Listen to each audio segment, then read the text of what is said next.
दोस्तों, आप लोगों का स्वागत है पीसीएस हिंदी अकेडमी में। दोस्तों, आज मैं आप लोगों को कक्षा 11 की एनसीईआरटी के अध्याय नंबर 16 पढ़ाऊंगा। अध्याय का नाम है जैव विविधता एवं संरक्षण। आप भू आकृतिक प्रक्रियाओं, विशेषकर अपक्षय और विभिन्न जलवायु क्षेत्रों में अपक्षय आदि के विषय में पहले से ही पढ़ चुके हैं। यदि आपको स्मरण नहीं है तो संक्षिप्त सार के लिए अध्याय 6 के चित्र पॉइंट 2 में देखें। यह अपक्षय प्रवार वनस्पति विविधता के आधार पर आता है, अतः इसे जैव विविधता का आधार माना जाता है। सौर ऊर्जा और जलहिज अपक्षय में विविधता और इसके परिणाम स्वरूप उत्पन्न जैव विविधता का मुख्य कारण है। इसमें कोई आश्चर्य नहीं है कि वे क्षेत्र जहां ऊर्जा व जल की उपलब्धता अधिक है वही जैव विविधता के लिए व्यापक स्तर है।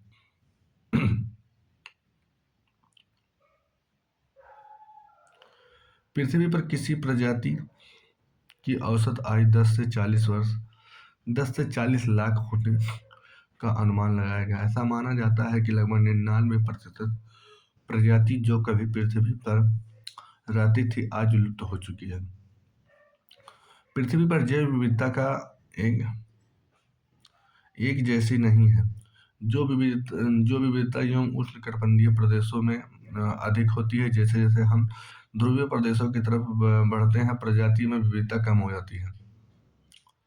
दोस्त, बताया गया है कि जो जैव विविधता होती है ध्रुवों की तरफ अधिक जो जैव विविधता होती है उष्णकटिबंधीय क्षेत्रों में अधिक होती है, लेकिन ध्रुवों की तरफ धीरे धीरे बढ़ती जाती है।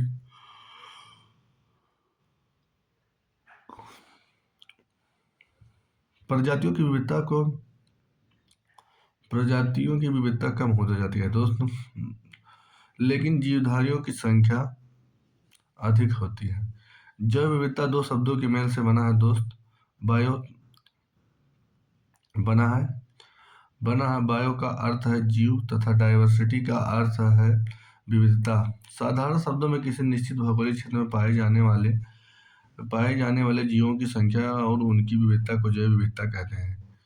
इसका संबंध पौधों और के प्रकार, प्राणियों तथा सूक्ष्म जीवों और उनकी आनुवंशिक और उनके द्वारा निर्मित परितंत्र से है। पृथ्वी पर पाए जाने वाले जीवधारियों की परिवर्तनशीलता एक ही प्रजाति तथा विभिन्न प्रजातियों की परिवर्तनशीलता तथा विभिन्न प्रजातियों में विविधता से संबंधित है। जैव विविधता सजीव संपदा है। यह विकास के लाखों वर्षों के इतिहास का परिणाम है। जैव विविधता के 3 स्तर पर समझा जाता है: आनुवंशिक जैव विविधता, प्रजातीय जैव विविधता और पारितंत्रिक जैव विविधता। अब दोस्त आप लोग जानिए आनुवंशिक जैव विविधता। जीवन निर्माण के लिए जीन एवं मूलभूत इकाई है। दोस्तों, बताया गया है कि जीवन निर्माण के लिए जो जीन होता है एक मूलभूत इकाई है। किसी भी प्रजाति में जीन की विविधता ही आनुवंशिक जैव विविधता है। समान भौतिक लक्षणों वाले जीवों के समूहों को प्रजाति कहते हैं। मानव आनुवंशिक रूप में होमो सेपियंस प्रजाति से संबंधित है, जिसमें कद, रंग और अलग दिखावट जैसे शारीरिक लक्षणों में काफी भिन्नता है। इसका कारण आनुवंशिक विविधता है कि विभिन्न प्रजातियों के विकास व फलने फूलने के लिए आनुवंशिक विविधता अत्यधिक अनिवार्य है। दोस्त, आप लोग जानिए प्रजातीय विविधता। यह प्रजातीय विविधता के अनेक रूपता को बताती है। यह किसी निर्धारित क्षेत्र में प्रजाति की संख्या से संबंधित है। प्रजातियों की विविधता उनकी समृद्धि, प्रकार तथा बहुलता से आंकी जा सकती है। कुछ क्षेत्रों में प्रजाति की संख्या अधिक होती है। दोस्त, बताया गया कि कुछ क्षेत्र ऐसे जहाँ होता है जहाँ प्रजातियों की संख्या अधिक होती है, और कम से कम जिन क्षेत्रों में प्रजाति विविधता अधिक होती है उन्हें विविधता के हॉटस्पॉट कहते हैं। परितंत्र विविधता।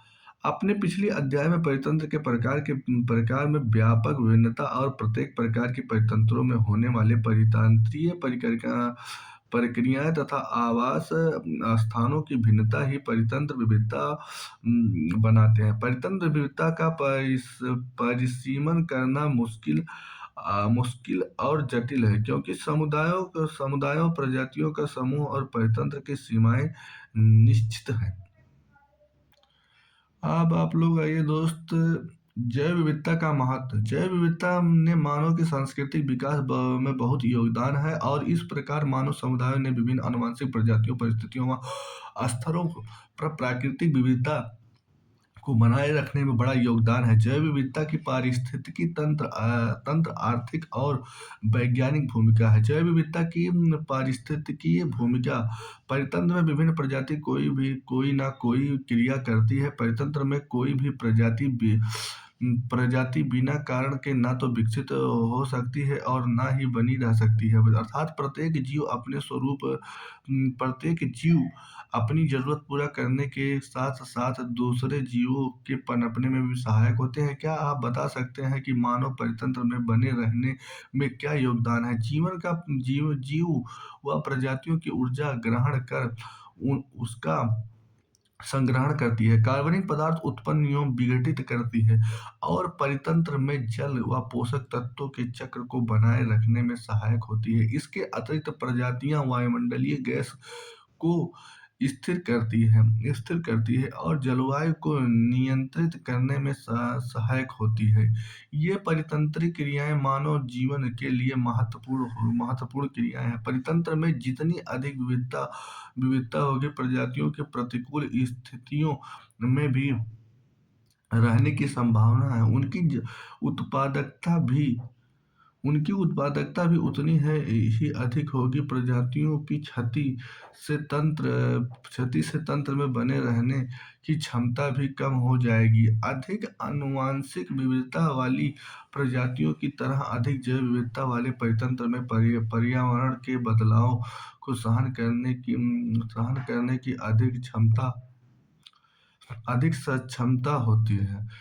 दूसरे शब्दों में, जिस परितंत्र में जितनी प्रकार की प्रजातियां होंगी, वह परितंत्र उतना ही अधिक अस्थायी होगा। जैव विविधता जैव विविधता की आर्थिक भूमिका। सभी मनुष्यों के लिए दैनिक जीवन के लिए जैव विविधता एक महत्वपूर्ण साधन है। जैव विविधता एक महत्वपूर्ण भाग है। फसलों की विविधता है, जिसे कृषि जैव विविधता भी कहा जाता है। जैव विविधता को संसाधनों के उन भंडारों के रूप में भी समझा जा सकता है जिनकी उपयोगिता भोज्य पदार्थ, औषधि और सौंदर्य प्रसाधन आदि बनाने के लिए। जैव संसाधनों की परिकल्पना जैव विविधता के विनाश के लिए भी उत्तरदायी है। साथ ही यह संसाधनों के विभाजन और बंटवारे को लेकर उत्पन्न नए विवादों का भी जनक है। खाद्य फसलों, फसलों व सामान्य मत्स्य और दावा संसाधन आदि के कुछ ऐसे प्रमुख आर्थिक महत्व के उत्पाद हैं जो मानव को जैव विविधता के फलस्वरूप उपलब्ध होते हैं।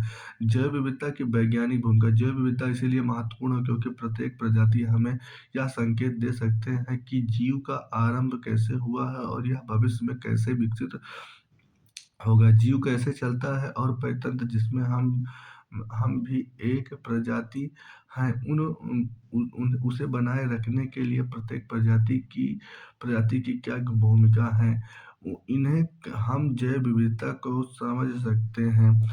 हम सभी को यह तथ्य समझना चाहिए कि हम स्वयं जिएं और दूसरे प्रजातियों को भी जीने दें। यह समझना हमारी दैनिक जिम्मेदारी है कि हमारे साथ सभी प्रजातियों को जीवित रहने का अधिकार है।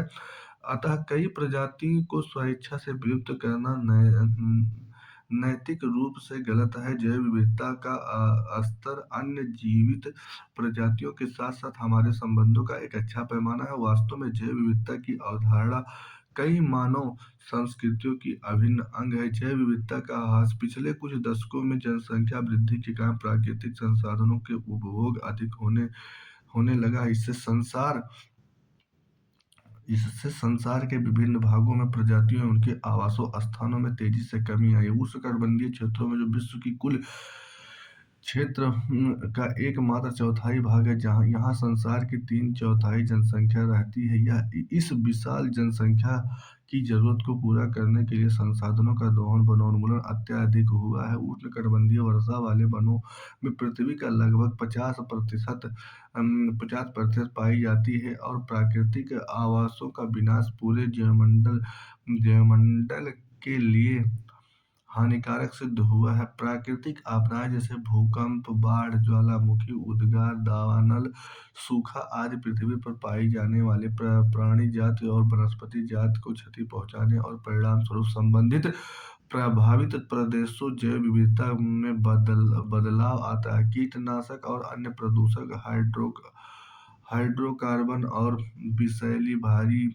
धातु संवेदनशील और कमजोर प्रजातियों को नष्ट कर देती हैं। वे प्रजातियां जो स्थानीय आवास में मूल जैव विविधता नहीं है लेकिन उस तंत्र में स्थापित की गई हैं, उन्हें विदेशी प्रजातियां कहा जाता है। ऐसे कई उदाहरण हैं जब विदेशी प्रजातियों के आगमन से परितंत्र में प्राकृतिक या मूल जैव समुदाय में व्यापक नुकसान हुआ है। पिछले कुछ दशकों के दौरान कुछ जंतुओं जैसे बाघ, चीता, हाथी, गैंडा, मगरमच्छ, मिंक और पक्षियों का उनके सींग, सूंड व खालों के लिए निर्दयता पूर्वक अवैध शिकार किया जा रहा है। इसके फलस्वरूप कुछ प्रजातियां लुप्त होने के कगार पर आ गई है। प्राकृतिक संसाधनों एवं पर्यावरण संरक्षण की अंतरराष्ट्रीय संस्था IUCN ने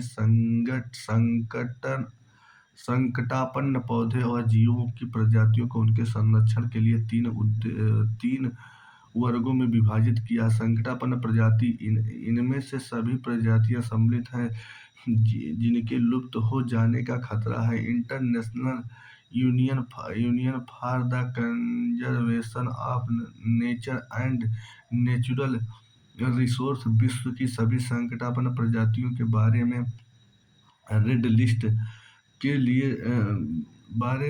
लिस्ट के नाम से सूचित किया जाता है। अब आप लोग आइए दोस्त, सुभेद प्रजाति है मतलब वेन्यूएबल स्पीशीज।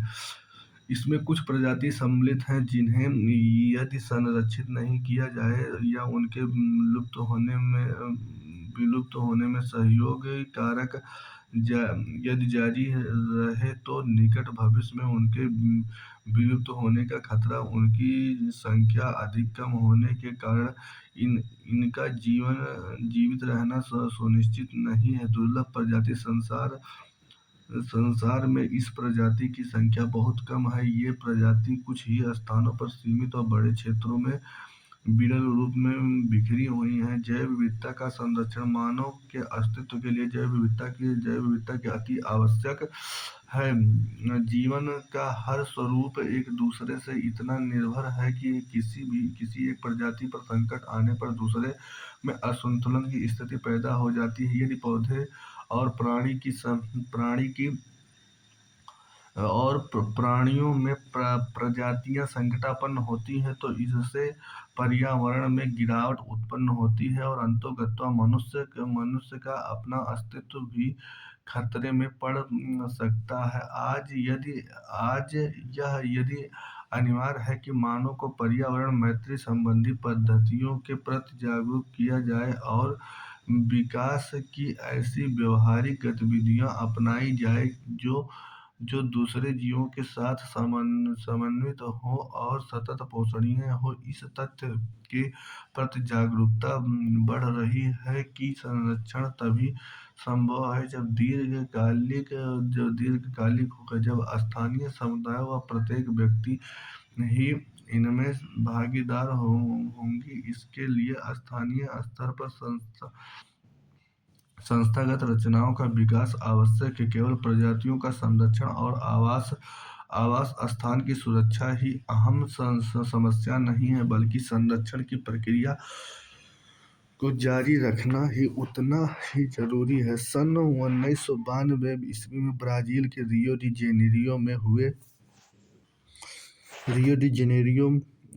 जैव विविधता सम्मेलन में सम्मेलन में लिए गए संकल्पों का भारत अन्य 155 देशों सहित 47 विश्व संरक्षण कार्य योजना में जैव विविधता संरक्षण के निम्न तरीके सुझाए गए। संगठन पर प्रजातियों के संरक्षण के लिए प्रयास करने चाहिए। प्रजातियों के लुप्त होने से बचाने के लिए उचित योजनाएं एवं प्रबंधन अपेक्षित है।